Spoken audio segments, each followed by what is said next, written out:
Livro O Poder do Silêncio, Eckhart Tolle. A prefácio. Um verdadeiro mestre espiritual não tem nada a nos ensinar no sentido convencional da palavra.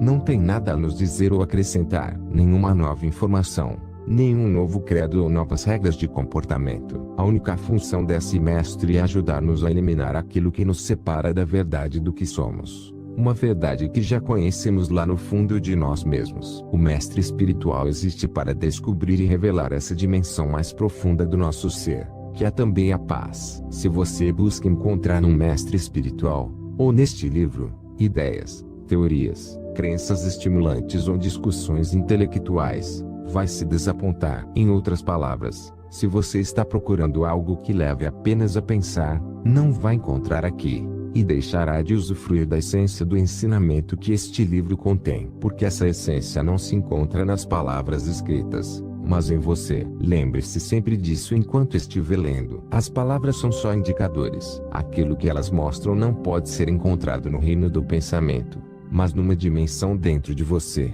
mais profunda e infinitamente mais vasta do que o pensamento. Uma das características dessa dimensão é uma paz vibrante e viva. Portanto, quando você sentir uma paz interior aflorando durante a leitura, saiba que o livro está cumprindo o seu objetivo e sua função de mestre. Ele estará lembrando quem você é e mostrando o caminho de volta às origens, que a sua casa é fundamental. Este não é um livro para ser lido de ponta a ponta, de uma só vez, e depois deixado de lado. Esteja sempre com ele, abra-o com frequência e, sobretudo, ponha-o de lado muitas vezes, ou passe mais tempo segurando do que lendo-o. Muitos leitores vão sentir uma necessidade natural de interromper a leitura depois de cada ensinamento, fazer uma pausa. Não dizem olhe para mim, mas olhe para além de mim. Como os pensamentos vêm do silêncio e da calma, eles têm um poder especial, o poder de levar você para o mesmo silêncio e calma de onde vieram. Esse silêncio e essa calma são também paz interior, e essa paz é a essência do seu ser. É essa paz que irá salvar e transformar o mundo. Eckhart Tolle. Capítulo 1. Silêncio e calma. A calma é a nossa natureza essencial. O que é a calma? É o espaço interior ou consciência onde as palavras desta página são assimiladas e se transformam em pensamentos. Sem essa consciência, não haveria percepção, não haveria pensamentos nem mundo. Você é essa consciência em forma de pessoa. Quando você perde contato com sua calma interior, perde contato com você mesmo. Quando perde esse contato, fica perdido no mundo. Sua mais íntima noção de si mesmo, de quem você é, não pode ser separada da calma. Ela é o eu sou, mais profundo do que seu nome e sua forma externa. O equivalente ao barulho externo é o barulho interno do pensamento. O equivalente ao silêncio externo é a calma interior. Sempre que houver silêncio à sua volta, ouça-o. Isso significa, apenas perceba-o, preste atenção nele. Ouvir o silêncio desperta a dimensão de calma que já existe dentro de você, porque é só através da calma que você pode perceber o silêncio. Veja aqui, quando percebe o silêncio à sua volta, você não está pensando. Está consciente do silêncio, mas não está pensando. Quando você percebe o silêncio, instala-se imediatamente uma calma alerta no seu interior. Você está presente. Nesses momentos você se liberta de milhares de anos de condicionamento humano coletivo. Olhe para uma árvore, uma flor, uma planta. Deixe sua atenção repousar nelas. Note como estão calmas, profundamente enraizadas no ser. Deixe que a natureza lhe ensine o que é calma. Quando você olha para uma árvore e percebe a calma da árvore, você também se acalma. Você se conecta à árvore num nível muito profundo. Você sente uma unidade com tudo que percebe na calma e através dela. Sentir a sua unidade com todas as coisas é amor. O silêncio ajuda, mas você não precisa dele para encontrar a calma. Mesmo se houver barulho por perto, você pode perceber a calma por baixo do ruído, do espaço em que surge o ruído. Esse é o espaço interior da percepção pura, da própria consciência. Você pode se dar conta dessa percepção como um pano de fundo para tudo que seus sentidos apreendem, para todos os seus pensamentos. Dar-se conta da percepção é o início da calma interior. Qualquer barulho perturbador pode ser tão útil quanto o silêncio. De que forma? Abolindo a sua resistência interior ao barulho, deixando-o ser como é. Essa aceitação também leva você ao reino da paz interior, que é a calma. Sempre que aceitar profundamente o momento como ele é, qualquer que seja a sua forma, você experimenta calma e fica em paz. Preste atenção nos intervalos, o intervalo entre dois pensamentos, o curto e silencioso espaço entre as palavras e frases numa conversa, entre as notas de um piano ou de uma flauta, ou o intervalo entre a inspiração e a expiração. Quando você presta atenção nesses intervalos, a percepção de alguma coisa se torna apenas percepção. Dentro de você surge a pura consciência desprovida de qualquer forma. Você deixa então de identificar-se com a forma. A verdadeira inteligência atua silenciosamente. A calma é o lugar onde a criatividade e a solução dos problemas são encontradas. Será que a calma e o silêncio são apenas a ausência de barulho e de conteúdo? Não. A calma e o silêncio são a própria inteligência, a consciência básica da qual provém todas as formas de vida. A forma de vida que você pensa que vem dessa consciência é sustentada por ela. Essa consciência é a essência das galáxias mais complexas e das folhas mais simples, e a essência de todas as flores, árvores, pássaros e demais formas de vida. A calma é a única coisa no mundo que não tem forma. Na verdade, ela não é uma coisa nem pertence a este mundo. Quando você olha num estado de calma para uma árvore ou uma pessoa, quem está olhando é com acento grave algo mais profundo do que você. A consciência está olhando para a sua própria criação. A Bíblia diz que Deus criou o mundo e viu que era bom. É isso que você vê quando olha num estado de calma, sem pensar em nada. Você precisa saber mais coisas do que já sabe? Você acha que o mundo será salvo se tiver mais informações? Se os computadores se tornarem mais rápidos ou se forem feitas mais análises intelectuais e científicas? O que a humanidade precisa hoje é de mais sabedoria para viver. Mas o que é sabedoria e onde pode ser encontrada? A sabedoria vem da capacidade de manter a calma e o silêncio interior. Veja e ouça apenas. Não é preciso nada além disso. Manter a calma, olhando e ouvindo. Ative a inteligência que existe dentro de você. Deixe que a calma interior oriente suas palavras e ações. Capítulo 2. Além da mente pensante, a maioria das pessoas passa a vida toda aprisionada nos limites dos próprios pensamentos. Nunca vai além das estreitas ideias já feitas, do sentido do eu condicionado ao passado. Em você, como em cada ser humano, existe uma dimensão de consciência bem mais profunda do que o pensamento, e a essência de quem você é. Podemos chamá-la de presença, de percepção, de consciência livre de condicionamentos. Nos antigos ensinamentos religiosos, essa consciência é o Cristo interior ou a sua natureza do Buda. Descobrir essa dimensão liberta você do sofrimento que causa a si mesmo e aos outros quando conhece apenas esse pequeno eu condicionado e deixa que ele conduza a sua vida. O amor, a alegria, a criatividade e a verdadeira paz interior só podem entrar em sua vida quando você atinge essa dimensão de consciência livre de condicionamentos. Se você consegue reconhecer, mesmo esporadicamente, que os pensamentos que passam por sua cabeça são meros pensamentos, se você consegue se dar conta dos padrões que se repetem em suas reações mentais e emocionais, é sinal de que essa dimensão de consciência está emergindo. Ela é o espaço interno em que o conteúdo de sua vida se desdobra. A corrente do pensamento tem uma enorme força que pode muito facilmente levar você de roldão. Cada pensamento tem a pretensão de ser extremamente importante. Cada pensamento quer sugar sua completa atenção. Eis um novo exercício espiritual para você praticar. Não leve seus pensamentos muito a sério. Com que facilidade as pessoas ficam aprisionadas nas armadilhas de seus pensamentos. Como a mente humana tem um imenso desejo de saber, de compreender e de controlar, ela confunde opiniões e pontos de vista com a verdade. A mente afirma: as coisas são exatamente assim. Você precisa ir além dos seus pensamentos para perceber que, ao interpretar a sua vida ou a vida e o comportamento dos outros, ao julgar qualquer situação, você está expressando apenas um ponto de vista entre muitos possíveis. Suas opiniões e pontos de vista não passam de um punhado de pensamentos. Mas a realidade é outra coisa. Ela é um todo unificado em que todas as coisas se interligam e nada existe em si e por si. Pensar fragmenta a realidade,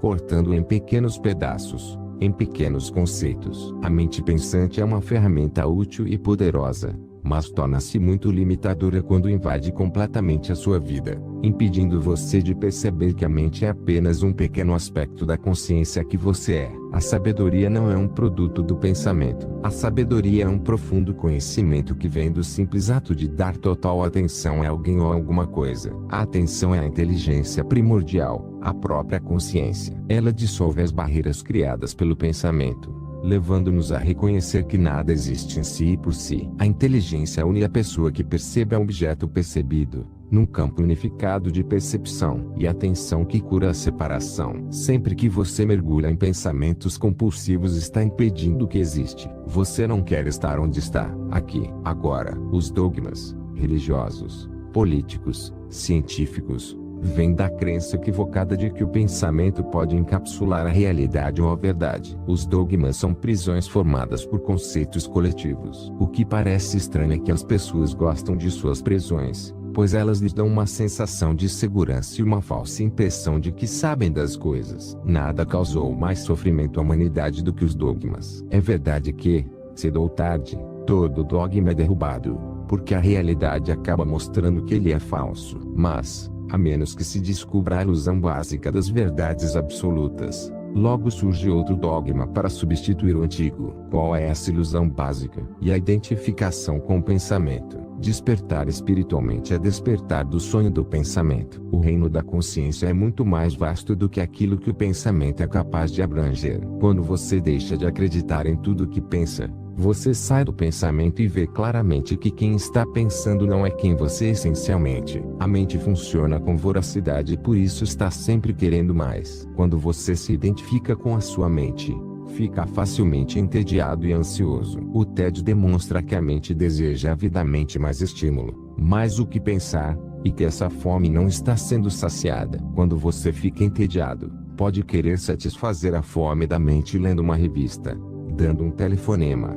assistindo a TV, navegando na internet, fazendo compras ou, o que é bem comum, transferindo a sensação mental de carência e sua necessidade de quero mais para o corpo e se satisfazendo temporariamente comendo mais. A alternativa é aceitar o tédio e ansiedade e observar como a sentir-se entediado e ansioso. À medida que você se dá conta dessa sensação, surge de repente um espaço e uma calma em volta dela. Primeiro é um pequeno espaço interno, mas, à medida que esse espaço aumenta, o tédio começa a diminuir de intensidade e de significado. Dessa forma, até o tédio pode ensinar quem você é e quem não é. Você descobre que não é uma pessoa entediada. O tédio é simplesmente um movimento de energia condicionada dentro de você. Da mesma forma, você não é uma pessoa irritada, rancorosa, triste ou medrosa. O tédio, a raiva, a tristeza e o medo não são seus. Não fazem parte da sua pessoa. Eles são estados da mente humana. E,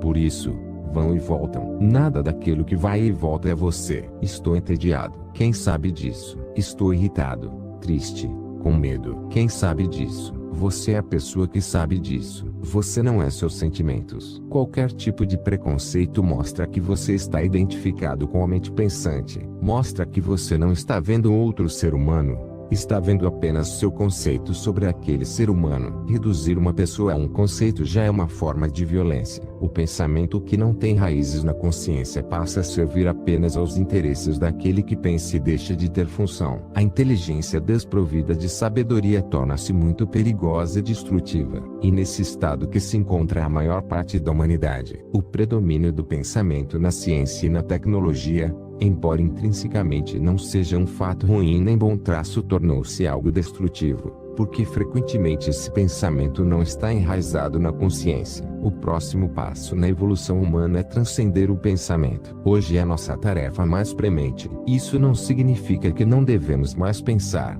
mas simplesmente que não devemos nos identificar com o pensamento nem ser dominados por ele. Sinta a energia no interior do seu corpo. Imediatamente, o ruído mental diminui ou cessa. Sinta essa energia nas mãos, nos pés, no ventre, no peito. Sinta a vida que você é, a vida que movimenta seu corpo. O corpo então se torna uma porta aberta para uma noção mais profunda da vida que existe debaixo das nossas emoções flutuantes e de nossos pensamentos. Existe uma energia vital que você pode sentir em todo o seu ser, em cada célula do seu corpo, independentemente dos seus pensamentos. Nesse estado de consciência, se você precisar usar a mente para algum fim prático, ela estará presente. E a mente funciona muito bem quando a inteligência maior que é você se expressa através dela. Talvez você não tenha se dado conta, mas aqueles breves períodos em que fica consciente sem pensar já estão ocorrendo natural e espontaneamente em sua vida. Você pode estar fazendo algum trabalho manual,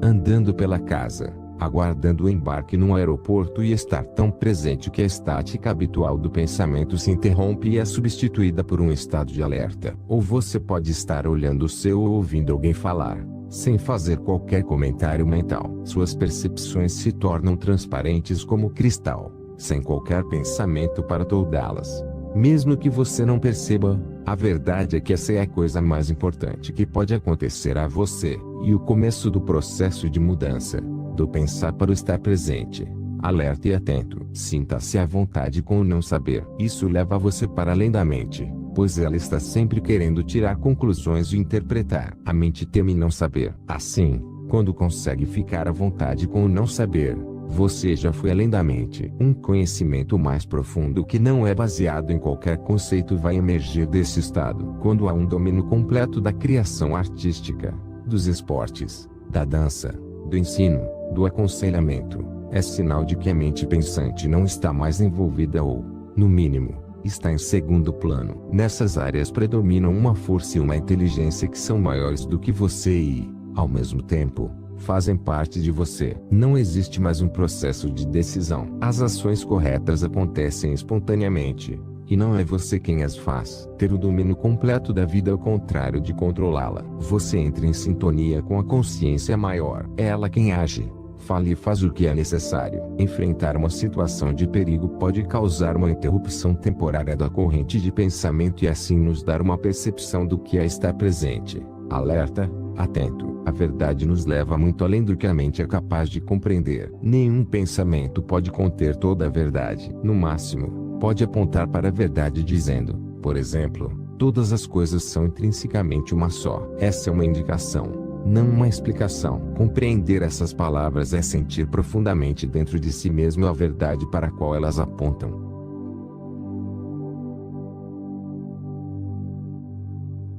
Capítulo 3. O eu autocentrado. A mente está sempre querendo alimentar-se para pensar. Ela procura alimento para sua própria identidade, para seu sentido de ser. É assim que o ego se cria e se recria continuamente. Quando você pensa ou fala a respeito de si mesmo, quando diz eu, está se referindo a eu e a minha história. Está falando do ego com seus gostos e desgostos, medos e desejos. O ego que nunca se satisfaz por muito tempo. Essa é a noção que a sua mente tem de você, condicionada pelo passado e buscando encontrar sua plenitude no futuro. Você se dá conta de que esse ego é fugaz e passageiro como uma onda na superfície do mar? Quem percebe isso? Quem compreende que sua forma física e psicológica é passageira? E o eu sou? Esse é o eu mais profundo, que não tem nada a ver com o passado e o futuro. O que restará de todos os medos e desejos associados aos problemas de sua vida que diariamente exigem o máximo de sua atenção? Restará apenas seu nome gravado na lápide da sua sepultura e as datas ligando seu nascimento à sua morte. Para o eu autocentrado,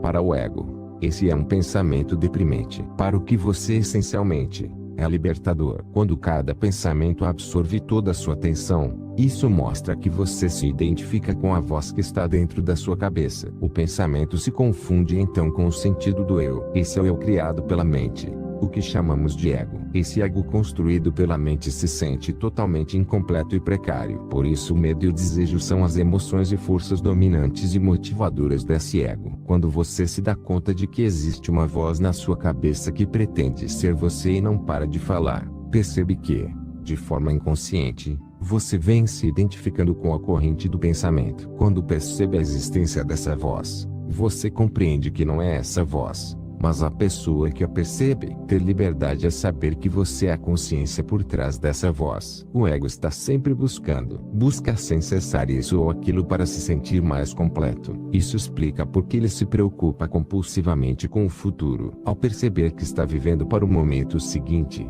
você descobre que começou a abandonar o padrão da mente autocentrada. Torna-se então possível escolher concentrar toda a sua atenção no momento presente. Ao concentrar toda a atenção no momento presente, uma inteligência muito superior à da mente autocentrada entra em sua vida. Ao viver através do ego, Você faz do momento presente apenas um meio para atingir um fim. Você vive em função do futuro, mas, quando atinge seus objetivos, eles não o satisfazem, ou não satisfazem por muito tempo. Quando você dá mais atenção ao que está fazendo do que ao resultado que quer alcançar com a sua ação, rompe o velho condicionamento autocentrado. Sua ação presente se torna não só muito mais eficaz como infinitamente mais satisfatória e gratificante. Quase todo ego tem um pouco do que poderíamos chamar de identidade da vítima. Muitas pessoas se veem de tal forma como vítimas que essa imagem se torna o ponto central de seu ego. O ressentimento e a mágoa passam a ocupar uma parte essencial da visão que essas pessoas têm de si mesmas. Mesmo que suas mágoas sejam muito justas, ao assumir a identidade da vítima,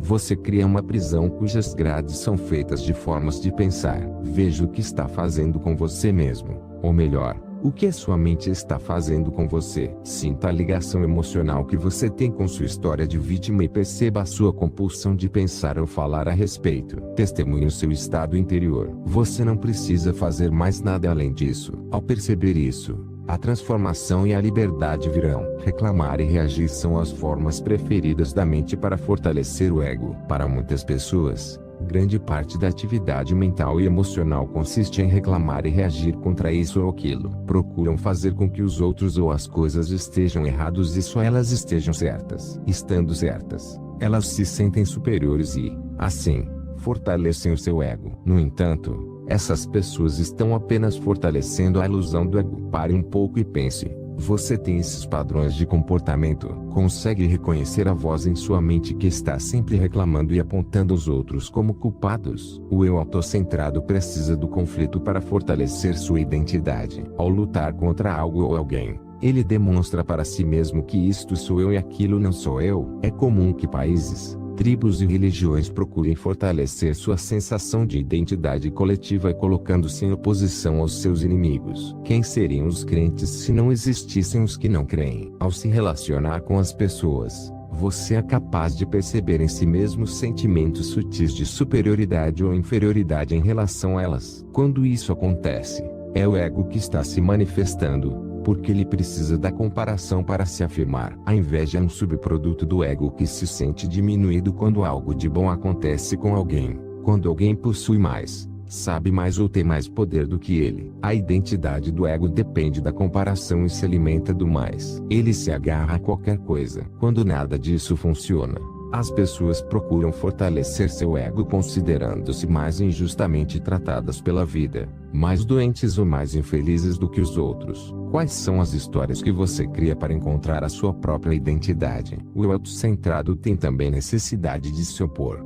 resistir e excluir para manter a ideia de separação da qual depende sua sobrevivência. Assim, ele coloca eu contra os outros e nós contra eles. O ego precisa estar em conflito com alguém ou com alguma coisa. Isso explica por que, apesar de você querer paz, alegria e amor, não consegue suportar a paz, alegria e amor por muito tempo. Você diz que quer ser feliz, mas está viciado em ser infeliz. A sua infelicidade não vem dos fatos da sua vida, mas do condicionamento da sua mente. Você se sente culpado por algo que fez, ou deixou de fazer, no passado. Uma coisa é certa: você agiu de acordo com o nível de consciência ou de inconsciência que tinha na época. Se estivesse mais alerta, mais consciente, teria agido de outra maneira. A culpa é outra forma que o ego tem para criar uma identidade. Para o ego não importa que essa identidade seja negativa ou positiva. O que você fez ou deixou de fazer foi uma manifestação de inconsciência, que é natural da condição humana.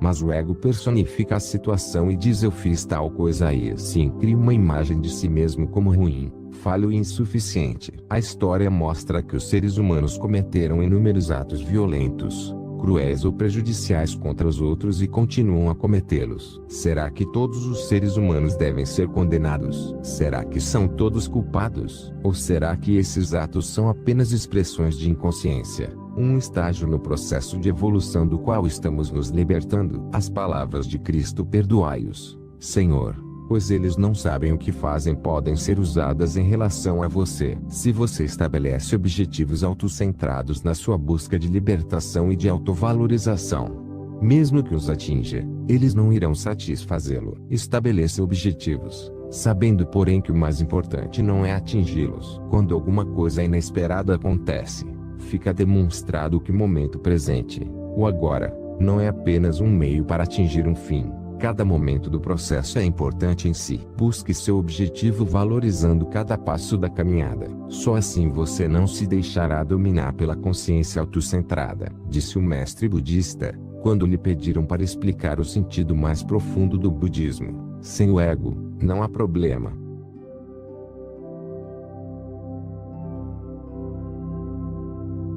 Capítulo 4. O agora. À primeira vista, o momento presente é apenas um entre os inúmeros momentos da sua vida. Cada dia parece se constituir de milhares de momentos em que ocorrem os mais diversos fatos. Mas, se você olhar mais profundamente, irá descobrir que existe apenas um momento. A vida não é sempre este momento. Este exato momento, agora, é a única coisa da qual você jamais conseguirá escapar. O único fator constante em sua vida. Aconteça o que acontecer, e por mais que sua vida mude, uma coisa é certa, é sempre agora. Se não é possível fugir do agora, por que não acolhê-lo e tratá-lo bem? Quando você se torna amigo do momento presente, quando estabelece uma boa relação com ele, fica sempre à vontade em qualquer situação. Mas, quando não se sente à vontade no agora, você leva o desconforto para qualquer lugar onde for. O momento presente é como é, sempre. Você consegue deixar que ele seja como é. A divisão da vida em passado,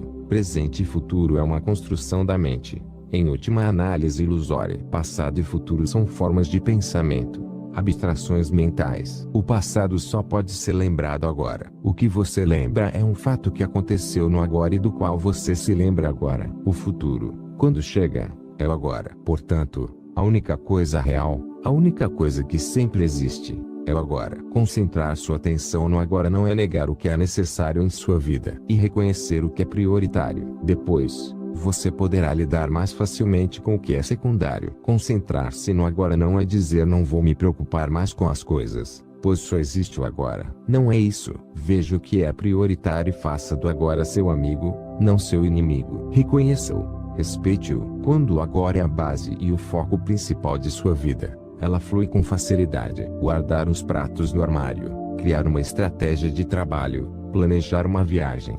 O que é mais importante? O ato de fazer ou o resultado que você quer atingir com o que está fazendo. Este momento ou algum momento no futuro. Você trata o momento atual como um obstáculo que precisa ser ultrapassado. Você considera mais importante o momento futuro que quer atingir. A maioria das pessoas vive assim. Como o futuro nunca chega, a não ser como presente. Essa forma de viver é inútil. Causa uma constante sensação de desconforto, tensão e insatisfação. Não. Respeita a vida, que é o agora. Sinta a vida em seu corpo. Isso enraiza você no agora. Enquanto não se responsabilizar por este exato momento, o agora, você não estará assumindo qualquer responsabilidade por sua vida. E por isso que o agora é o único lugar onde a vida pode ser encontrada. Assumir responsabilidade por este momento presente é estar em harmonia com a vida. O agora é como é porque não pode ser de outro jeito. Os budistas sempre souberam e os cientistas hoje confirmam. Não existem coisas ou fatos isolados. Por baixo da aparência superficial, todas as coisas estão ligadas. Todas fazem parte da totalidade do cosmos que deu origem à forma do momento presente. Quando diz sim às coisas tal como são, você entra em harmonia com o poder e a inteligência da própria vida. Só então pode se tornar agente de uma mudança positiva no mundo. Um exercício espiritual simples mas radical consiste em aceitar o que surge no agora, interna e externamente. Quando você passa a dar atenção ao agora, cria-se um estado de alerta. É como se você acordasse de um sonho. O sonho do pensamento, o sonho do passado e do futuro, e tão claro e tão simples. Não sobra lugar para criar problemas. Só esse momento, tal como ele é. Quando concentra sua atenção no agora, você se dá conta de que a vida é sagrada. Existe algo de sagrado em tudo que você percebe quando se concentra no presente. Quanto mais você viver no agora, mais vai sentir a simples e profunda alegria de ser e do caráter sagrado da vida. A maior parte das pessoas confunde o agora com o que acontece no agora. Mas não é isso. O agora é mais profundo do que o que ocorre nele. É o espaço no qual tudo acontece. Portanto, Não confunda o conteúdo do momento presente com o agora. O agora é mais profundo do que qualquer conteúdo que exista nele. Quando entra no agora, você sai do conteúdo da sua mente. A incessante corrente do pensamento se desacelera. Os pensamentos não consumem mais toda a sua atenção. Há intervalos entre eles e espaços de silêncio e calma. Você começa a perceber que o seu ser é maior e mais profundo do que seus pensamentos. Os pensamentos, as emoções, as percepções sensoriais e tudo o que você sente formam o conteúdo da sua vida. Você acredita que sua identidade vem do que você chama de minha vida, e confunde minha vida com o conteúdo dela. Você sempre ignora o fato mais óbvio. O seu sentido mais profundo de ser não tem nada a ver com o que acontece na sua vida. Nada a ver com o conteúdo de sua vida. O sentido de ser, de eu sou, está intimamente ligado ao agora. Ele sempre permanece o mesmo, na infância e na velhice, na saúde ou na doença, no sucesso ou no fracasso. O eu sou, o espaço do agora, permanece imutável no nível mais profundo. Mas, como ele costuma se confundir com o que acontece em sua vida, você sente eu sou o agora muito tênue e indiretamente, através do conteúdo de sua vida. Em outras palavras, sua noção de ser fica obscurecida pelas circunstâncias, por sua corrente de pensamento e pelos inúmeros fatos que ocorrem no mundo à sua volta. O agora fica encoberto pelo tempo, e assim você esquece seu enraizamento no ser, sua natureza divina, e se perde no mundo. A confusão, a raiva, a depressão, a violência e os conflitos surgem quando os seres humanos esquecem quem eles são. No entanto, é tão simples lembrar a verdade dessa forma, voltar às origens. Eu não sou os meus pensamentos, não sou minhas emoções, minhas percepções sensoriais e minhas experiências. Não sou o conteúdo da minha vida. Sou o espaço no qual todas as coisas acontecem. Eu sou a consciência. Sou o agora. Eu sou.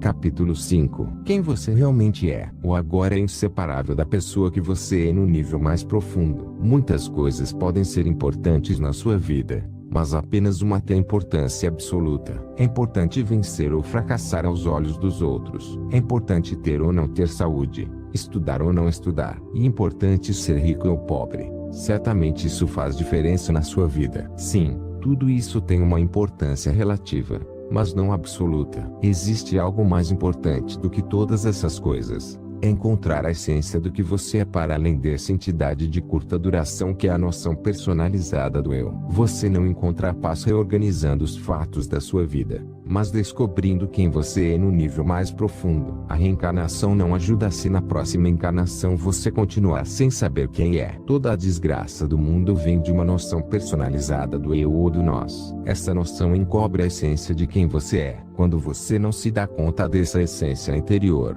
acaba sempre causando algum tipo de desgraça. E muito simples. Quando não sabe quem é, você cria um eu na mente para substituir o seu lindo e divino ser e se agarra a esse eu amedrontado e carente. A partir do momento em que faz isso, sua grande força motivadora passa a ser proteger e valorizar essa falsa noção do eu. Há muitas expressões usadas frequentemente que mostram que as pessoas não sabem quem são. O mesmo acontece às vezes com a estrutura da língua. Dizemos: ele perdeu a vida num acidente de carro, ou a minha vida, como se a vida fosse alguma coisa que se possa possuir ou perder. A verdade é, você não possui uma vida. Você é a vida. Você é a vida única. A consciência única que permeia todo o universo e assume temporariamente a forma de pedra, folha, animal, pessoa, estrela ou galáxia. Consegue perceber que, lá no fundo, você já sabe disso. Consegue perceber que você já é isso. Você precisa de tempo para a maioria das coisas na vida. É preciso tempo para aprender uma nova atividade, para construir uma casa, para se especializar em alguma profissão, para preparar um chá. Mas o tempo é inútil para a coisa mais valiosa da vida, a única que realmente importa, a realização pessoal. O que significa saber quem você é essencialmente além da superfície do eu traço, além do nome, do tipo físico, da sua história. Você não pode encontrar a si mesmo no passado ou no futuro. O único lugar onde você pode se encontrar é no agora. Os que buscam uma dimensão espiritual querem autorrealização ou iluminação no futuro. Ser uma pessoa que está em busca significa que você precisa do futuro. Se é nisso que você acredita, isso se torna a verdade para você. Precisará de tempo até perceber que não precisa de tempo para ser quem você é. Quando olha para uma árvore, Você toma consciência da existência da árvore. Quando pensa ou sente alguma coisa, toma consciência do pensamento ou da sensação. Quando passa por uma experiência boa ou ruim, toma consciência dessa experiência. Essas afirmações parecem verdadeiras e óbvias, mas, se você examiná-las atentamente, perceberá que, de uma forma sutil, elas contêm uma ilusão básica que se torna inevitável quando se usa a linguagem. O pensamento e a linguagem criam uma aparente dualidade, como se houvesse uma pessoa e uma consciência separadas. Isso não existe. A verdade é que você não é uma pessoa que toma consciência da árvore, do pensamento, do sentimento ou da experiência. Você é a consciência na qual e através da qual essas coisas existem. Você se percebe como a consciência na qual todo o conteúdo de sua vida se desdobra. Quando você diz eu quero conhecer a mim mesmo, você é o eu, você é o conhecimento. Você é a consciência através da qual tudo é conhecido,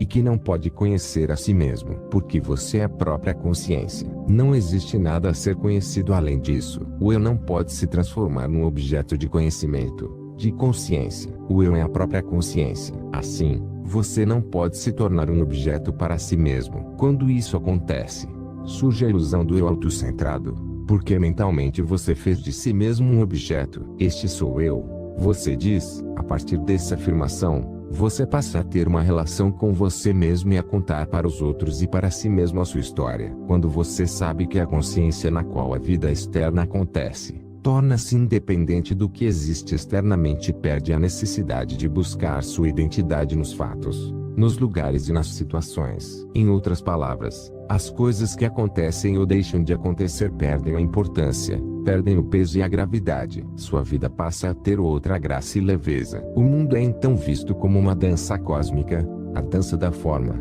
Só isso. Quando você sabe quem realmente é, tem uma enorme e intensa sensação de paz. Essa sensação poderia ser chamada de alegria, porque a alegria é isto: uma paz vibrante e intensa, e a alegria de saber que seu ser é a própria essência da vida, antes de a vida assumir uma forma, e a alegria de ser quem você realmente é. Assim como a água pode assumir a forma sólida, líquida ou gasosa, a consciência pode ser considerada sólida como matéria física, líquida como mente e pensamento, ou sem qualquer forma como consciência pura. A consciência pura é a vida antes de se manifestar, e essa vida olha para o mundo da forma através dos seus olhos, porque é consciência quem você é. Quando você se vê assim, então se reconhece em todas as coisas. É um estado de total clareza de percepção. Você deixa de ser alguém com um passado que pesa e através do qual todas as experiências são interpretadas. Quando você percebe sem interpretar, pode sentir o que está percebendo. O máximo que podemos dizer usando palavras é que há um campo de calma alerta em que a percepção acontece. Através de você,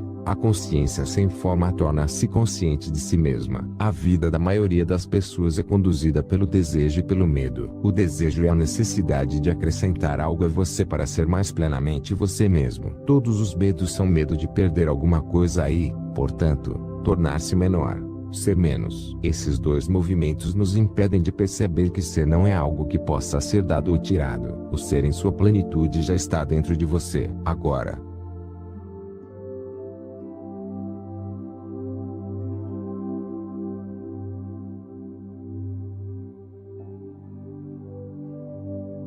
capítulo 6. Aceitação e entrega. Sempre que puder, olhe para dentro de si mesmo e procure ver se você está inconscientemente criando um conflito entre as circunstâncias externas de um determinado momento, onde você está, com quem está ou o que está fazendo, e os seus pensamentos e sentimentos. Você consegue sentir como é doloroso ficar se opondo internamente ao que é? Quando reconhece esse conflito, você percebe que agora está livre para abrir mão dessa guerra interna inútil. Quantas vezes durante o dia, se você fosse verbalizar sua realidade interior, teria de dizer não quero estar onde estou? Como é sentir que não quer estar onde está? No engarrafamento, no seu local de trabalho, na sala de espera do aeroporto, ao lado de determinadas pessoas. E verdade que é ótimo conseguir sair de certos lugares, e às vezes é a melhor coisa que você pode fazer. Mas, em muitos casos, você não tem possibilidade de sair. Em todos esses casos, o não quer estar onde estou não só é inútil como prejudicial. Deixa você e os outros infelizes. Já foi dito,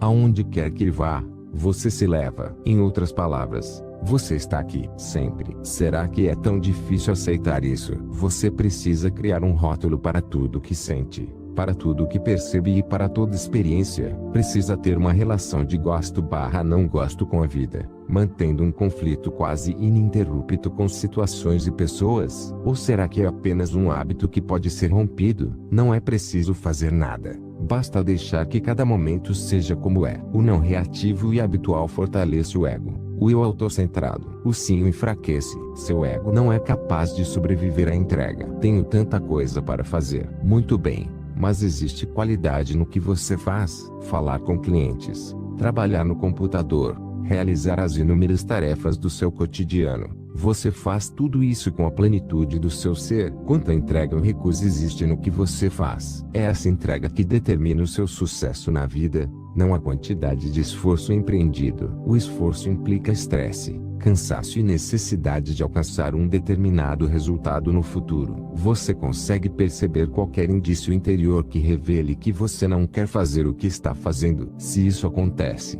você está negando a vida, e é impossível chegar a um bom resultado. Se você percebe esse indício, é capaz também de abandonar essa vontade de não fazer e se entregar ao que faz. Fazer uma coisa de cada vez. Como um mestre definiu a essência da filosofia Zen, significa dedicar-se plenamente ao que está fazendo. E um ato de entrega, uma ação poderosa. Quando você aceita o que é, atinge um nível mais profundo. Nesse nível, tanto seu estado interior quanto sua noção de eu não dependem mais dos julgamentos feitos pela mente do que é bom ou ruim. Quando você diz sim para as situações da vida e aceita o momento presente como ele é, sente uma profunda paz interior. Superficialmente, você pode continuar feliz quando há sol e menos feliz quando chove. Pode ficar contente por ganhar 1 milhão e triste por perder tudo o que tem. Mas a felicidade e a infelicidade não passarão dessa superfície. São como marolas à tona do seu ser. A paz que existe dentro de você permanece a mesma, não importa qual seja a situação externa. O sim para o que é mostra que você tem uma dimensão de profundidade que não depende das condições externas nem das internas,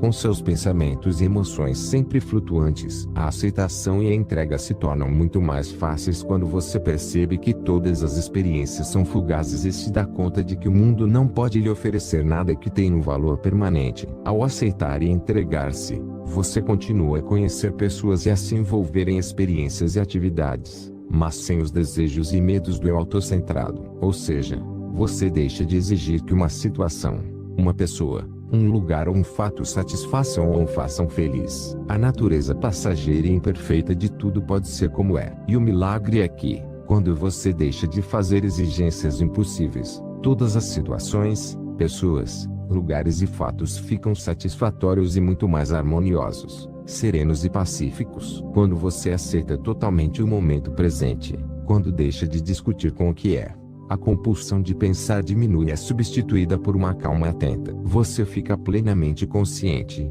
mas sua mente não dá qualquer rótulo para esse momento. Quando você deixa de resistir internamente, abre-se para a consciência livre de condicionamentos, que é infinitamente maior do que a mente humana. Essa vasta inteligência pode então se expressar através de você e ajudá-lo tanto por dentro quanto por fora. É por isso que, ao parar de resistir internamente, você costuma achar que as coisas melhoraram. Você acha que estou lhe dizendo aproveite o momento, seja feliz? Não. Estou dizendo para você aceitar esse momento tal como ele é. Isso já basta. A entrega consiste em entregar-se a esse momento, e não é uma história através da qual você interpreta esse momento e depois tenta se conformar com ela. Por exemplo, você pode sofrer um acidente e ficar paralítico. A situação real é esta. Será que sua mente vai inventar uma história que diz: minha vida ficou assim, acabei numa cadeira de rodas, a vida foi dura e injusta comigo, eu não mereço? Ou será que você é capaz de aceitar esse momento tal como é e não confundi-lo com uma história que sua mente inventou a partir da situação real? A aceitação e a entrega existem quando você não se pergunta mais: por que isso foi acontecer comigo? Mesmo nas situações aparentemente mais inaceitáveis e dolorosas existe um profundo bem. Dentro de cada desgraça, de cada crise, está a semente da graça. A história mostra homens e mulheres que, ao enfrentarem uma grande perda, doença, prisão ou ameaça de morte iminente, aceitaram o que era aparentemente inaceitável e, assim, Encontraram a paz que vai além de toda a compreensão. Aceitar o inaceitável é a maior fonte de graças que existe. Há situações em que nenhuma resposta ou explicação satisfaz. Nesses momentos a vida parece perder o sentido. Ou alguém em desespero pede sua ajuda e você não sabe o que dizer ou o que fazer. Quando você aceita plenamente que não sabe, desiste de lutar para encontrar a resposta usando o pensamento de sua mente limitada. Ao desistir, você permite que uma inteligência maior atue através de você. Até o pensamento pode se beneficiar com isso, pois a inteligência maior flui para dentro dele e o inspira. Às vezes, entregar-se significa desistir de querer entender e sentir-se bem com o que você não sabe. Você conhece pessoas cuja maior função na vida parece ser cultivar a própria infelicidade, fazer os outros infelizes e espalhar infelicidade? Perdoe essas pessoas, pois elas também fazem parte do despertar da humanidade. O papel delas é intensificar o pesadelo da consciência autocentrada, da recusa à aceitação e à entrega. Não há uma escolha deliberada na atitude delas. Essa atitude não é o que elas que são. Pode-se dizer que a entrega é a transição interior da resistência para a aceitação, do não para o sim. Quando você se entrega, a noção que tem de si mesmo muda. O eu deixa de se identificar com uma reação ou um julgamento mental e passa a ser um espaço em torno da reação ou do julgamento. O eu não se identifica mais com a forma, o pensamento ou a emoção, e você se reconhece como algo sem forma, o espaço da consciência. Qualquer coisa que você aceite plenamente vai levá-lo à paz, o que inclui a aceitação daquilo que você não consegue aceitar, daquilo a que você está resistindo. Deixe que a vida seja.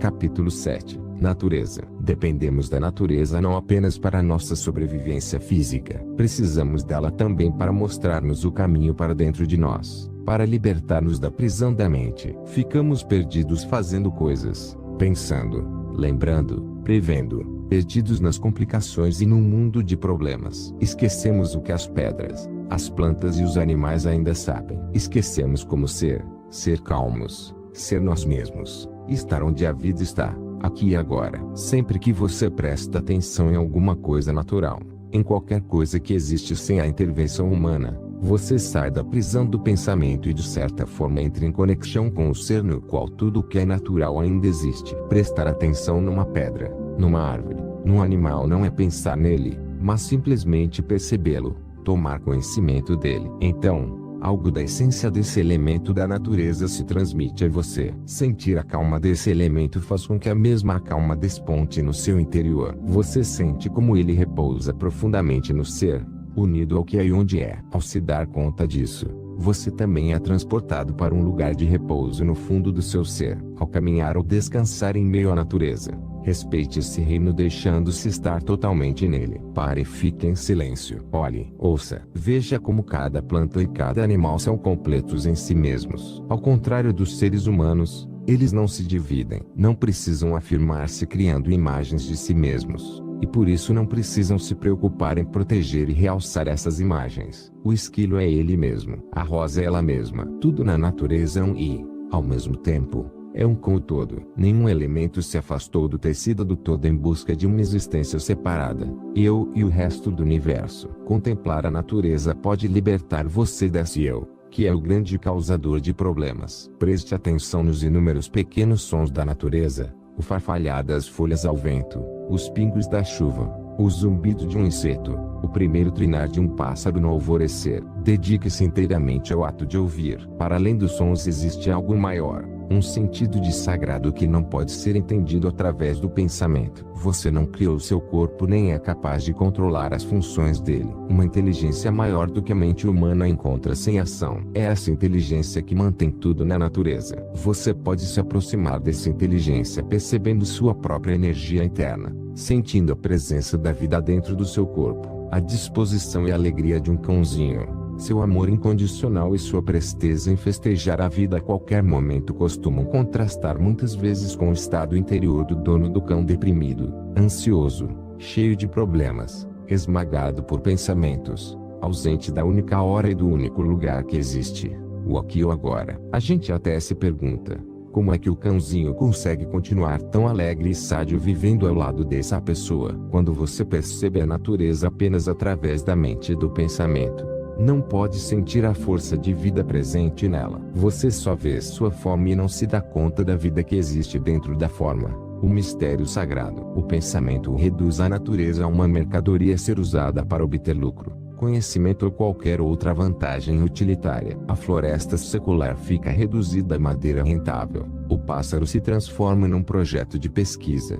As montanhas são massas de pedra e terra a serem exploradas ou conquistadas. Ao se aproximar da natureza, deixe que haja espaços onde a mente esteja ausente e não existam pensamentos. Ao deixar-se estar dessa forma na natureza, ela vai lhe responder e participar da evolução da consciência humana e planetária. Perceba como uma flor é presente, como ela se entrega à vida. Você já olhou bem atentamente para aquela planta em sua casa? Já permitiu que aquele ser familiar mas misterioso que chamamos de planta lhe ensine seus segredos? Já percebeu a profunda paz que emana dessa planta? Já sentiu como ela está cercada por um campo de calma? No momento em que você percebe a calma e a paz que emanam de uma planta, ela se torna sua mestra. Observe um animal, uma flor, uma árvore, e veja como eles repousam no ser. Sinta a imensa dignidade, inocência e dimensão do sagrado que existem neles. Mas, para perceber isso, você precisa superar o hábito de dar nomes e rótulos. Assim que consegue ver além dos rótulos impostos pela mente,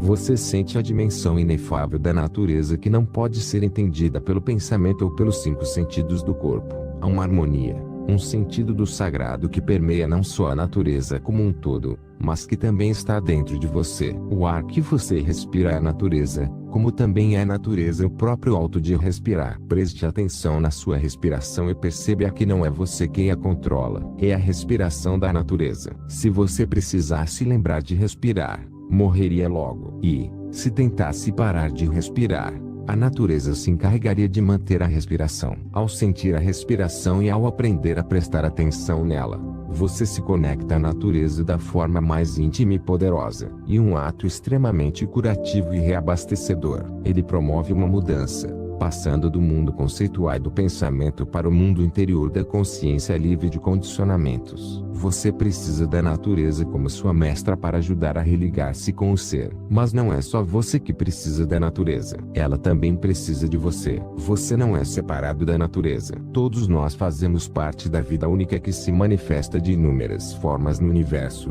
Formas completamente interligadas. Quando reconhece o sagrado, a beleza, a incrível calma e dignidade de uma flor ou de uma árvore, você acrescenta algo à flor ou árvore. Através de seu reconhecimento, de sua percepção, a natureza também passa a se perceber. Através de você, ela passa a perceber sua própria beleza e seu próprio caráter sagrado. Há um grande silêncio envolvendo toda a natureza num abraço. Esse silêncio também envolve você. Só quando mantém a calma e o silêncio em seu interior é que você pode alcançar a região de calma e silêncio em que vivem as pedras, as plantas e os animais. Só quando o barulho de sua mente silencia você se torna capaz de ligar-se à natureza num nível profundo e ultrapassar a sensação de separação causada pelo excesso de pensamento. Pensar é um estágio da evolução da vida. A natureza existe numa calma inocente que antecede o surgimento do pensar. A árvore, a flor, o pássaro e a pedra não têm noção de sua beleza e de seu caráter sagrado. Quando os seres humanos conquistam a calma, eles vão além do pensamento. Na calma e no silêncio há uma dimensão adicional de conhecimento e de percepção que fica além do pensamento. A natureza pode levar você à calma interior. É um presente dela. Quando você sente a calma da natureza e participa dela, essa calma fica permeada e enriquecida pela sua atenção. Esse é o seu presente para a natureza. Através de você, a natureza toma consciência de si mesma. A natureza tal como ela esperou milhões de anos por você.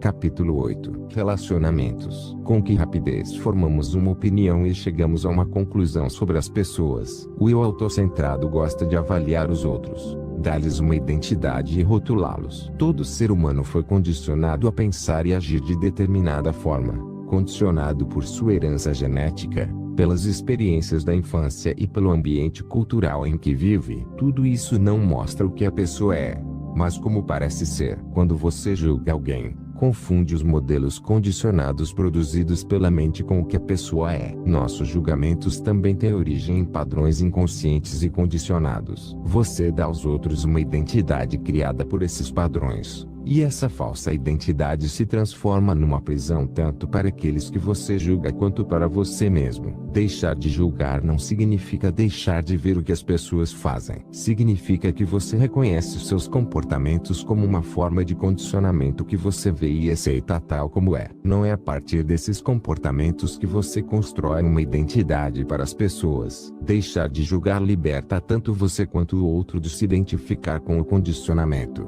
com a forma, com a mente. Não é mais o ego que conduz os relacionamentos. Enquanto o ego dominar sua vida, a maioria de seus pensamentos, emoções e ações virá do desejo e do medo. Isso fará você querer ou temer alguma coisa que possa vir da outra pessoa. O que você quer dos outros pode ser prazer, vantagem material, reconhecimento, elogio, atenção, ou fortalecimento da sua identidade. Quando se compara achando que sabe ou tem mais do que os outros, você teme que ocorra o contrário, que o outro seja, tenha ou saiba mais do que você trace e que isso possa de alguma forma diminuir a ideia que você faz de si mesmo. Quando concentra sua atenção no presente, em vez de usar o presente como um meio para atingir um fim, você ultrapassa o ego e a compulsão inconsciente de usar as pessoas como meios para valorizar-se ao se comparar com elas. Quando dá total atenção à pessoa com quem está interagindo, você elimina o passado e o futuro do relacionamento, exceto nas situações que exigem medidas práticas. Ao ficar totalmente presente com qualquer pessoa, você se desapega da identidade que ele criou para ela. Essa identidade é fruto da sua interpretação de quem a pessoa é e do que fez no passado. Ao agir assim, você se torna capaz de relacionar-se sem os mecanismos autocentrados de desejo e medo. O segredo dos relacionamentos é a atenção, que nada mais é do que calma alerta. Como é maravilhoso poder ultrapassar o querer e o medo nos seus relacionamentos. O amor não quer nem teme nada. Se o passado de uma pessoa fosse o seu passado, se a dor dessa pessoa fosse a sua dor, se o nível de consciência dela fosse o seu, você pensaria e agiria exatamente como ela. Ao compreender isso, fica mais fácil perdoar, desenvolver a compaixão e alcançar a paz. O ego não gosta de ouvir isso, porque sem poder reagir e julgar ele se enfraquece. Quando você acolhe qualquer pessoa que entra no espaço do agora como um convidado nobre, quando permite que ela seja como é, a pessoa começa a mudar. Para conhecer o outro ser humano em sua essência, você não precisa saber nada a respeito do passado ou da história dele. Confundimos o saber a respeito de alguém com um conhecimento mais profundo que não é baseado em conceitos. Saber a respeito e conhecer são coisas totalmente diversas. Uma está ligada à forma, a outra, à ausência de forma. Uma age através do pensamento, a outra, através da calma e do silêncio. Saber a respeito de alguém ajuda por motivos práticos. Nesse sentido, não podemos prescindir de saber a respeito da pessoa com quem nos relacionamos. Mas, quando essa é a única característica de uma relação, ela fica muito limitadora e até destrutiva. Os pensamentos e conceitos criam uma barreira artificial, uma separação entre as pessoas. Suas interações não ficam presas ao ser, mas à mente. Sem as barreiras dos conceitos criados pela mente, o amor se torna naturalmente presente em todas as relações humanas. A maioria dos relacionamentos humanos se restringe à troca de palavras, o reino do pensamento. É fundamental trazer um pouco de silêncio e calma, sobretudo aos seus relacionamentos íntimos. Nenhum relacionamento pode existir sem a sensação de espaço que vem com o silêncio e a calma. Meditar ou passar um tempo juntos, em silêncio, na natureza, por exemplo. Se as duas pessoas forem caminhar, ou mesmo se ficarem sentadas uma ao lado da outra no carro ou em casa, elas irão se sentir bem por estarem juntas, em silêncio e na calma. Nem o silêncio nem a calma precisam ser criados. Eles já estão presentes, embora perturbados e obscurecidos pelo barulho da mente. Basta abrir-se para eles. Se falta um espaço de silêncio e calma, o relacionamento será dominado pela mente e correrá o risco de ser invadido por problemas e conflitos. Se há silêncio e calma, Eles se tornam capazes de dominar qualquer coisa. Ouvir com verdadeira atenção é outra forma de trazer calma ao relacionamento. Quando você realmente ouve o que o outro tem a dizer, a calma surge e se torna parte essencial do relacionamento. Mas ouvir com atenção é uma habilidade rara. Em geral, as pessoas concentram a maior parte de sua atenção no que estão pensando. Na melhor das hipóteses, ficam avaliando as palavras do outro ou apenas usam o que o outro diz para falar de suas próprias experiências. Ou então não ouvem nada, pois estão perdidas nos próprios pensamentos. Ouvir com atenção é muito mais do que escutar. Ouvir com atenção é estar alerta. É abrir um espaço em que as palavras são acolhidas. As palavras se tornam então secundárias, podendo ou não fazer sentido. Bem mais importante do que aquilo que você está ouvindo é o ato em si de ouvir, o espaço de presença consciente que surge à medida que você ouve. Esse espaço é um campo unificador feito de atenção em que você encontra a outra pessoa sem as barreiras separadoras criadas pelos conceitos do pensamento. A outra pessoa deixa de ser o outro. Nesse espaço, você e ela se tornam uma só consciência. Você enfrenta problemas frequentes e crises em seus relacionamentos mais íntimos. E comum que pequenas discórdias se transformem em discussões violentas e gerem sofrimento. Na origem dessas experiências se encontram os padrões básicos do eu autocentrado, a necessidade de estar com a razão e, é claro, de que o outro esteja errado. Ou seja, a identificação com modelos criados pela mente. O ego também necessita estar sempre em conflito com alguém ou com alguma coisa para fortalecer a sensação de separação entre o eu e o outro, sem a qual ele não consegue sobreviver.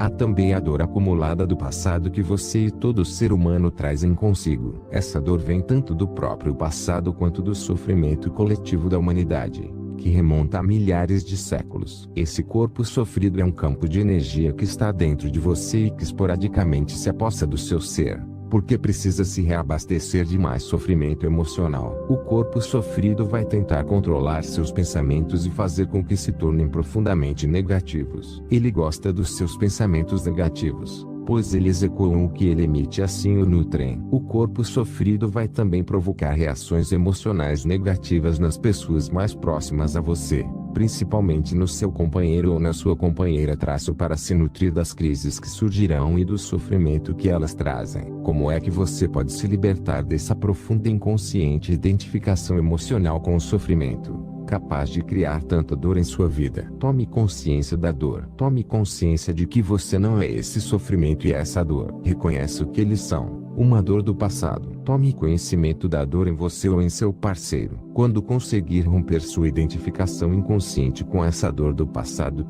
quando souber que você não é a dor, quando conseguir observá-la dentro de si mesmo, deixará de alimentá-la e aos poucos ela irá se enfraquecendo. O relacionamento humano pode ser um inferno, ou pode ser um grande exercício espiritual. Quando você observa uma pessoa e sente muito amor por ela, ou quando contempla a beleza da natureza e algo dentro de você reage profundamente, feche os olhos um instante e sinta a essência desse amor ou dessa beleza no seu interior, inseparável do que você é, da sua verdadeira natureza. A forma externa é um reflexo temporário do que você é por dentro, na sua essência. Por isso o amor e a beleza nunca nos abandonam, embora todas as formas externas um dia acabem. Como é a sua relação com o mundo dos objetos, com as inúmeras coisas que o cercam e que você usa diariamente, a cadeira onde você senta, o carro que dirige, a xícara onde toma seu café? Como é que você os vê e sente? Eles são apenas um meio para atingir alguma coisa,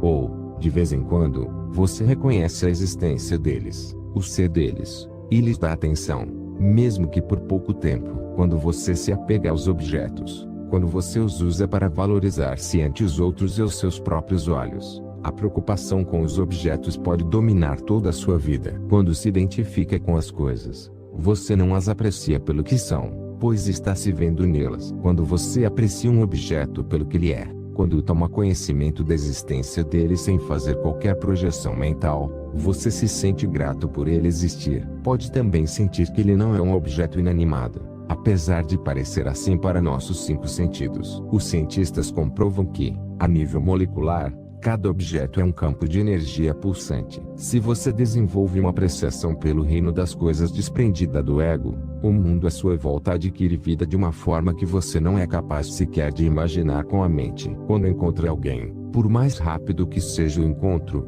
Você dá toda a sua atenção ao ser dessa pessoa e, assim, a reconhece. Ou você reduz a pessoa a um meio para atingir um fim, uma mera obrigação ou uma função. Que tipo de tratamento você dá à caixa do supermercado, ao manobrista do estacionamento, ao sapateiro, ao balconista, ao gari que limpa a sua rua? Basta um instante de atenção. Quando você os olha ou escuta o que eles dizem, estabelece-se uma calma silenciosa que dura 2 segundos, talvez um pouco mais. Esse tempo é suficiente para que surja algo mais real do que os papéis que geralmente exercemos e com os quais nos identificamos. Todos os papéis fazem parte da consciência condicionada que é a mente humana. Aquilo que emerge do ato de atenção é o descondicionado, a pessoa que você é em sua essência, além do nome e do corpo. Você deixa de seguir um roteiro e se torna real. Quando essa dimensão emerge de dentro de você, o mesmo ocorre com a pessoa com quem você se encontra. Porque, como sabemos, não é outra pessoa. Você está sempre encontrando a si mesmo.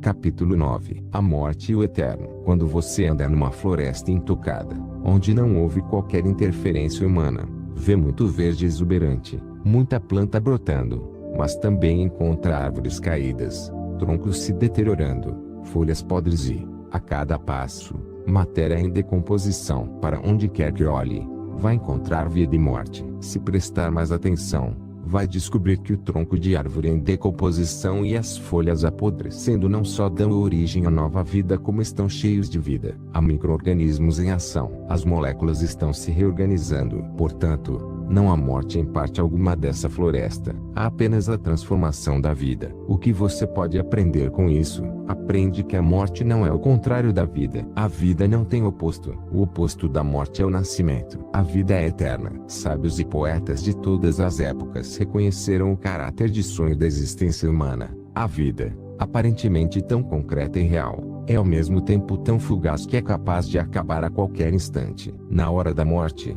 a história da sua vida pode realmente lhe parecer um sonho que está terminando, mas até no sonho há uma essência que é real, e preciso haver uma consciência para que o sonho aconteça. Do contrário, não haveria sonho. Mas será que é o corpo que cria a consciência ou é a consciência que cria o sonho do corpo? Por que será que a maioria das pessoas que estiveram à beira da morte perdem o medo de morrer? Pense nisso. Claro que você sabe que um dia vai morrer, mas isso permanece apenas como uma ideia, até que você seja confrontado pela primeira vez com a morte. Ela pode chegar através de uma doença grave, de um acidente que atinja você pessoalmente ou da morte de um ente querido. Nesse momento a morte entra em sua vida e você toma consciência de que é um ser mortal. A maioria das pessoas procura ignorar esse fato, mas se enfrenta a realidade de que seu corpo é passageiro e pode acabar a qualquer instante.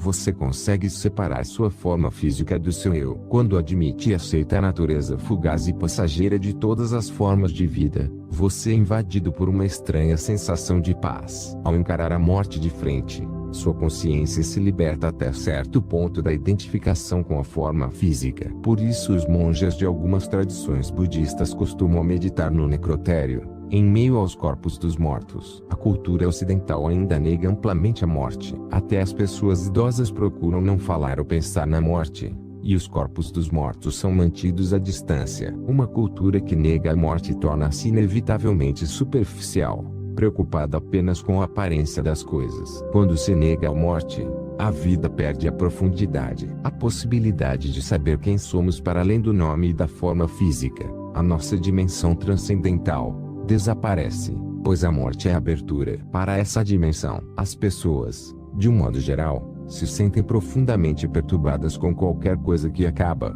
porque todo fim é uma pequena morte. E por isso que em muitas culturas as pessoas preferem se despedir dizendo algo equivalente a até logo, o que significa nos vemos depois. Sempre que uma experiência termina, uma mudança de endereço, as férias, os filhos indo embora de casa a traço, Você passa por uma pequena morte. A forma que essa experiência tinha na sua consciência desaparece. Muitas vezes isso faz com que você sinta um vazio do qual a maioria das pessoas tenta fugir. Se você aprender a aceitar e até colher os pequenos e grandes fins que acontecem em sua vida, pode descobrir que o sentimento de vazio que a princípio causou tanto desconforto se transforma num espaço interno profundamente cheio de paz. Aprendendo a morrer assim a cada dia, você se abre para a vida. A maioria das pessoas sente que sua identidade, sua noção do eu, é algo extremamente precioso que elas não querem perder. Por isso tem tanto medo da morte. Parece assustador e inimaginável que o eu possa deixar de existir. Isso acontece porque você confunde esse precioso eu com seu nome,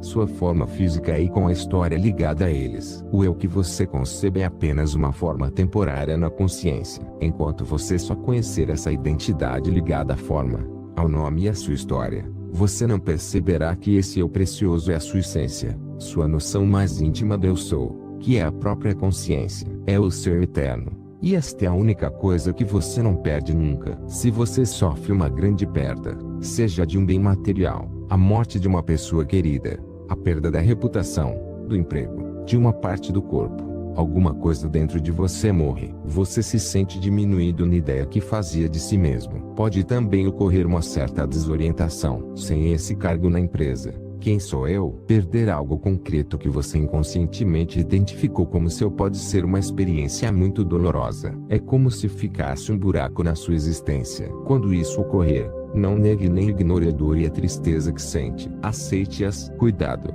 porque a mente tem a tendência de construir uma história em torno da perda. Uma história em que você desempenha o papel de vítima. Medo, raiva, ressentimento e pena de si mesmo são as emoções que acompanham o papel de vítima. Preste também atenção ao que está por trás dessas emoções, assim como da história que sua mente criou. Aquela sensação de buraco, aquele espaço vazio. Você é capaz de suportar e aceitar essa estranha sensação de vazio? Se for capaz de encarar o vazio de frente, talvez descubra que ele deixa de ser assustador. E pode se surpreender ao descobrir que a paz emanando de lá. Sempre que alguém morre, sempre que uma forma de vida se extingue, Deus, aquele que não tem forma nem se manifesta, brilha no espaço deixado pela forma que acabou. E por isso que a morte é o que a vida tem de mais sagrado. É por isso também que a paz de Deus pode chegar a você, através da contemplação e da aceitação da morte. Como são curtas as experiências humanas, como a vida é rápida. Existe alguma coisa que não nasce e morra,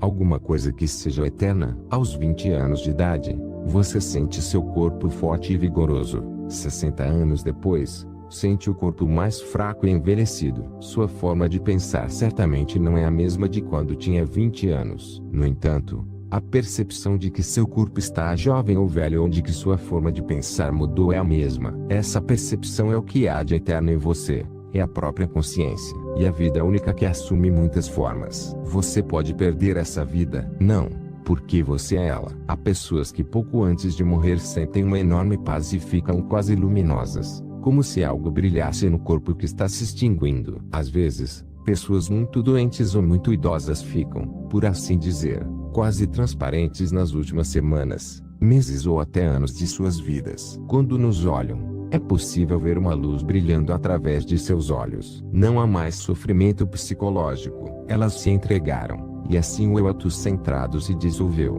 Morreram antes de morrer e encontraram uma profunda paz interior pela compreensão de que dentro delas existe algo imortal. Cada acidente ou desastre tem uma dimensão potencialmente redentora que nós geralmente não somos capazes de perceber. O enorme choque que causa a iminência de uma morte totalmente inesperada pode forçar sua consciência a perder completamente a identificação com a forma física. Nos poucos momentos que antecedem a morte física, e à medida que está morrendo, você tem uma experiência de si mesmo como uma consciência livre da forma. De repente, não há mais medo, apenas paz e a impressão de que está tudo certo e que a morte é apenas uma forma se dissolvendo. A morte é então sentida como ilusória, tão ilusória quanto a forma física que você identificava como sendo você. A morte não é uma anomalia nem a coisa mais terrível que pode acontecer, como a cultura moderna nos quer fazer acreditar. A morte é a coisa mais natural do mundo, tão natural quanto seu outro extremo, o nascimento. e tão inseparável da vida quanto ele. Lembre-se disso quando estiver ao lado de uma pessoa à beira da morte. É um grande privilégio e um ato sagrado estar presente à morte de uma pessoa, testemunhando e acompanhando. Quando você acompanhar uma pessoa que está morrendo, não negue qualquer aspecto dessa experiência. Não negue o que está acontecendo nem o que está sentindo. Reconhecer que você não pode fazer nada talvez lhe dê uma sensação de desamparo, tristeza ou raiva. Aceite o que sente. Depois, siga em frente. Aceite o que não há nada que você possa fazer. Aceite isso completamente. Não é você quem controla. Entregue-se profundamente a cada aspecto dessa experiência. Entregue-se aos seus sentimentos, assim como a dor e ao desconforto que a pessoa à morte possa estar sentindo. Sua entrega e a calma que isso traz vão ajudar muito essa pessoa e facilitar sua transição. Se forem necessárias palavras, elas virão do silêncio que existe dentro de você, mas serão secundárias. Com o silêncio vem a bênção, paz.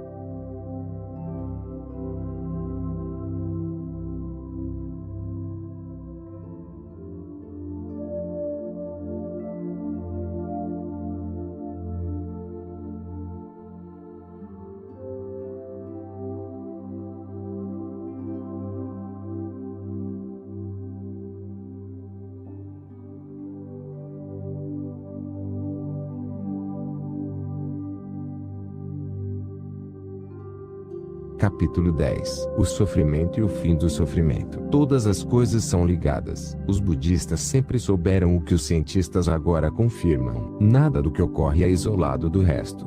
Apenas parece ser. Quanto mais julgamos e rotulamos, mais isolamos as coisas. É o nosso pensamento que fragmenta o todo da vida. Mas a totalidade da vida denuncia esse fato. A vida é constituída pela rede de conexões que é o cosmos. Na maioria dos casos, não conseguimos entender como um fato aparentemente insignificante pode exercer algum papel na totalidade do cosmos. Mas reconhecer que qualquer fato, por mais irrelevante que possa parecer, desempenha um papel dentro da vastidão do todo é começar a aceitar as coisas tais como são. Você atinge a verdadeira liberdade e o fim do sofrimento quando vive como se o que sente ou o que experimenta neste momento fosse uma escolha completamente sua. Essa harmonização interna com o agora é o fim do sofrimento. Será que o sofrimento é realmente necessário? Sim e não. Se você não tivesse sofrido o que sofreu, não teria profundidade como ser humano. Não teria humildade nem compaixão. Não estaria lendo este texto agora. O sofrimento rompe a casca do ego,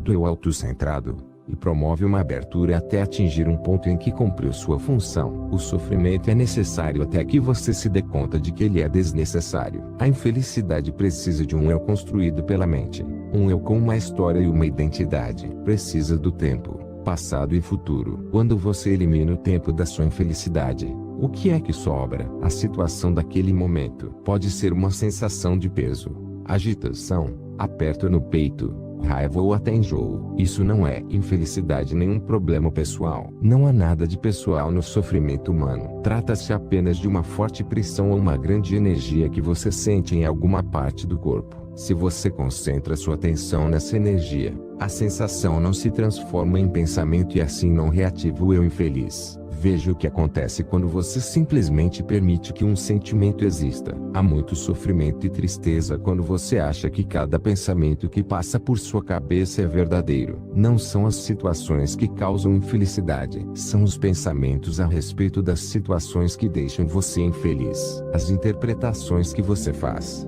as histórias que conta para si mesmo é que deixam você infeliz. As coisas em que estou pensando agora me deixam infeliz. Se conseguir constatar isso, você não se identifica com esses pensamentos. Que dia horrível. Ele não teve a consideração de retornar a minha ligação. Ela me rejeitou. Contamos histórias para nós mesmos e para os outros, em geral em tom de reclamação. Inconscientemente, elas servem para reforçar a noção de que nós estamos certos e alguém ou alguma coisa está errado. Achar que estamos certos e os outros errados nos coloca numa posição ilusória de superioridade, e com isso fortalecemos nossa falsa noção do eu. Criamos assim uma espécie de inimigo, porque o eu precisa de inimigos para definir seus limites e sua identidade. Julgar alguém ou algum fato é criar sofrimento para si mesmo. Somos capazes de criar todos os tipos de sofrimento para nós mesmos. Mas não percebemos isso porque de certa forma esses sofrimentos satisfazem o ego. O eu autocentrado se sente mais confortável no conflito. Como a vida seria simples sem essas histórias que o pensamento cria. Não fui bem recebida. Ele não telefonou. Eu fui lá. Ela não foi. Quando você estiver sofrendo, quando estiver infeliz, fique totalmente com o agora. A infelicidade e os problemas não conseguem sobreviver ao agora. O sofrimento começa quando você classifica ou rotula uma situação de indesejável ou má. Você se ofende com alguma situação e essa ofensa desperta um ego que reage. Classificar e rotular é um comportamento comum, mas é também um hábito que pode ser rompido. Comece procurando não rotular os pequenos acontecimentos. Se você perdeu o avião, se tropeçou e quebrou uma xícara, se escorregou e caiu na lama, será que é capaz de se conter e não rotular o fato como ruim ou desastroso? É capaz de aceitar a situação tal como é naquele momento? Rotular alguma coisa como ruim provoca uma tensão emocional. Se você deixar que as coisas existam sem classificá-las, passa a dispor de um enorme poder. A tensão emocional separa você desse poder, que é o próprio poder da vida. Vai além do bem e do mal procurando não classificar qualquer coisa de boa ou má. Quando controlamos o hábito de rotular e classificar,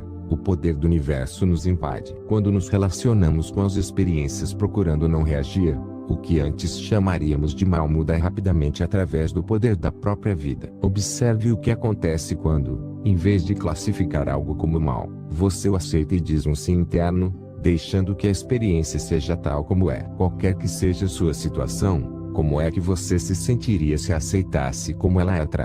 Exatamente agora. Há muitas formas sutis e menos sutis de sofrimento, tão normais que não costumam ser consideradas sofrimento, e podem até parecer satisfatórias para o ego. Algumas delas: irritação, impaciência, raiva, enfrentamento, ressentimento, reclamação. Você pode aprender a reconhecer todas essas formas de sofrimento na hora em que ocorrem e dizer para si mesmo: estou criando um sofrimento para mim. Se você tem o hábito de criar sofrimento para si mesmo, deve estar criando também para os outros. Para eliminar esses modelos mentais inconscientes, basta se dar conta deles, percebendo-os assim que aparecem. É impossível estar ao mesmo tempo consciente e criando sofrimento para si mesmo. O milagre é o seguinte: por trás de cada situação, pessoa ou coisa que parece má ou perversa está contido um profundo bem. Este bem se revela a você, interna e externamente, quando você aceita a situação tal como é. Não resista ao mal é uma das maiores verdades da humanidade. Um diálogo: aceite o que é. Não posso. Eu me sinto irritado por causa disso.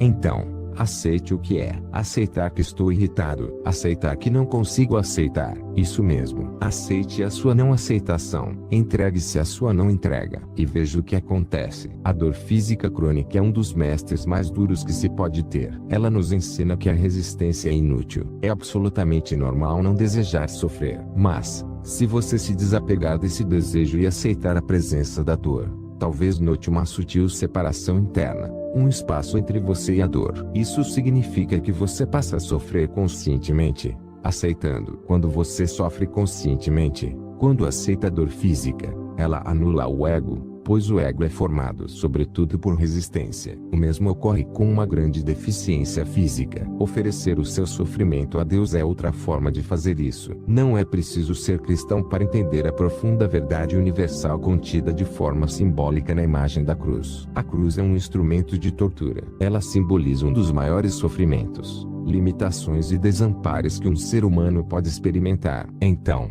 de repente, esse ser humano se entrega, aceita sofrer conscientemente. É o que traduzem as palavras de Cristo na cruz: faça-se em mim segundo a tua vontade, e não a minha. Nesse momento, a cruz, o instrumento de tortura, mostra a sua face oculta. Ela é também um símbolo sagrado, um símbolo do divino. Ao se entregar, aquilo que parecia negar a existência de qualquer dimensão transcendental torna-se uma abertura para esta dimensão.